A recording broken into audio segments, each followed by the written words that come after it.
آزادی دنیا کی تاریخ میں کبھی کوئی پلیٹ میں رکھ کے نہیں دیتا. آزادی کے لیے قربانیاں دینی پڑتی ہیں, جہاد کرنی پڑتی ہے. جو لوگ اس ملک کے اوپر قبضہ کر کے بیٹھے ہوئے ہیں وہ اس نظام سے بھرپور فائدہ اٹھا رہے ہیں. جو لوگ اربوں خربوں پتی بن چکے ہیں اس نظام کے اوپر قبضہ کر کے, وہ کبھی آرام سے ہمیں آزادی نہیں دیں گے. حقیقی آزادی سب سے پہلے آپ کو سمجھنی ہے, کیونکہ دیکھیں آپ نے لوگوں کے اندر جانا ہے. لوگ آپ سے پوچھیں گے کہ حقیقی آزادی کیا ہے. حقیقی آزادی سب سے پہلے اپنے ذہن میں, اپنے دل میں اور دماغ میں وہ کیسے آتی ہے؟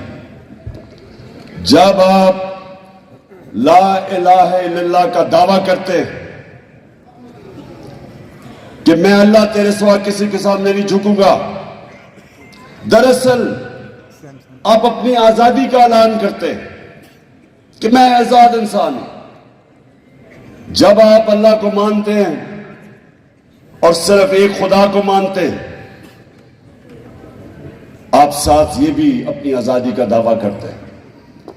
میں اس لیے اپنی قوم کو جب سے پرائم منسٹر بنا مدینہ کی ریاست کی سمجھانے کی کوشش کی.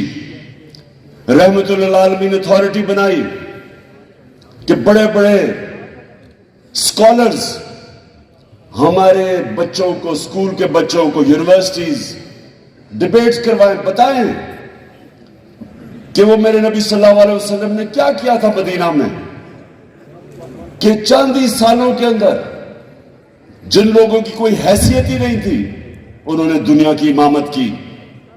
یہ انسانی تاریخ کا حصہ ہے کہ 10 سال میں انسان تبدیل ہوئے, 622 سے 632. جب میرے نبی اس دنیا سے گئے 10 سالوں کے اندر وہ لوگ جو 2 سپر پاورز کے بیچ میں حیثیت ہی نہیں تھی ان کی, 10 سالوں کے اندر وہ تبدیل ہوئے. وہ انقلاب فکری انقلاب تھا. جنگوں کے اندر تو صرف 1200-1300 سارے لوگ 10 سال میں مرے تھے دونوں طرف. ٹوٹل لوگ 1200-1300 ان جنگوں کے اندر مرے تھے. لیکن ذہنوں کے اندر انقلاب آیا تھا اور وہ شروع ہوا تھا لا الہ الا اللہ کے دعوے سے. تو سب سے پہلے تو ہم نے اپنے آپ کو آزاد کرنا ہے. آپ اسی دن آزاد ہو جاتے ہیں جس دن لا الہ الا اللہ آپ کے دل میں چلا جائے.